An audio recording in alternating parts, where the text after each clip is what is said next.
L'initiative Monnaie pleine veut modifier le système monétaire actuel. Elle demande principalement que seule la Banque nationale soit autorisée à créer de l'argent. Elle vise à prévenir les crises financières et à protéger l'argent de la clientèle bancaire. Mais au fait, comment crée-t-on de l'argent? Il y a deux sortes de monnaie, l'argent liquide et la monnaie scripturale. Lorsque vous retirez de l'argent liquide au bancomat, vous transformez en argent liquide la monnaie scripturale électronique qui est sur votre compte. L'argent liquide est mis en circulation par la Banque nationale.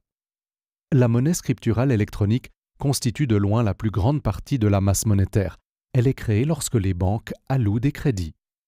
Aujourd'hui, la création de monnaie scripturale par l'octroi de crédits est limitée, notamment par la politique des taux d'intérêt de la Banque nationale et par le cadre juridique.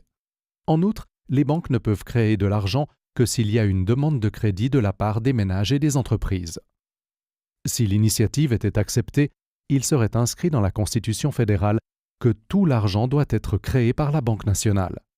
Ce serait le système de monnaie pleine. Les banques commerciales, elles, ne seraient plus autorisées à créer de la monnaie scripturale. En outre, les banques ne pourraient plus utiliser l'argent déposé sur des comptes salaires pour octroyer des crédits. Cet argent serait ainsi protégé en cas de faillite de la banque. Enfin, l'initiative demande que la Banque nationale mette en circulation sans dette l'argent nouvellement créé. Cela signifie que pour augmenter la masse monétaire, la Banque nationale devrait distribuer l'argent directement à la Confédération, au canton ou à la population. Dans le système actuel, c'est par l'intermédiaire des banques que la Banque nationale met en circulation l'argent nouvellement créé. Elle le fait notamment en leur achetant des devises. Elle reçoit donc toujours une contrepartie pour l'argent nouvellement créé. Pour le comité d'initiative, l'initiative Monnaie pleine garantirait que l'argent liquide et la monnaie électronique seront toujours constitués de francs suisses sûrs. Désormais, en effet, seule la Banque nationale serait autorisée à les mettre en circulation dans l'intérêt général du pays. L'approvisionnement de l'économie en crédit resterait garanti dans un système de monnaie pleine, puisque la Banque nationale pourrait continuer d'allouer des prêts aux banques.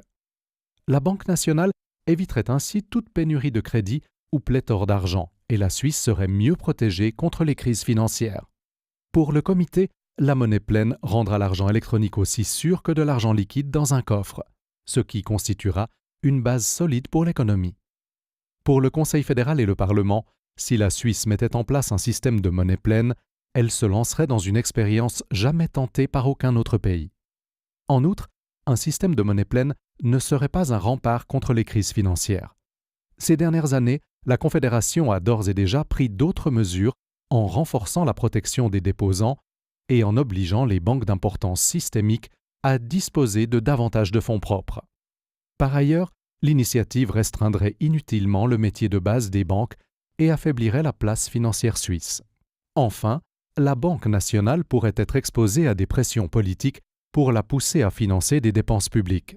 La mission qui lui est confiée de veiller à la stabilité des prix serait mise en péril. Pour toutes ces raisons, le Conseil fédéral et le Parlement vous recommandent de rejeter l'initiative.